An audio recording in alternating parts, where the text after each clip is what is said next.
how to see Tumblr history. Hello everybody, in order to do so, you may follow up this step. Open up the Tumblr app and log in into your account. Once you are logged in, what you can do in order to view your activity. From the given interface in the bottom, you should be finding search, this video, this add friends section. And right at the side of it, you will be finding a thunder icon. All you gotta do is locate that icon and tap on it. And once you go ahead and do that, here you'll be finding activity and messages.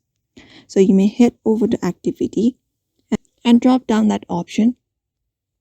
And from the option, select the option called all. And once you do that, you'll be finding all of your activities like your history here, like reblogs, replies, mentions, custom, everything. Along with that, we have the messages option, and then here also you'll be finding the history of your conversation that you've had using this application. So that's it for now. You may follow up this method in order to view your history on Tumblr. So I hope this video was helpful. Give it a thumbs up and subscribe for more tips and tutorials, and we will see you on the next one.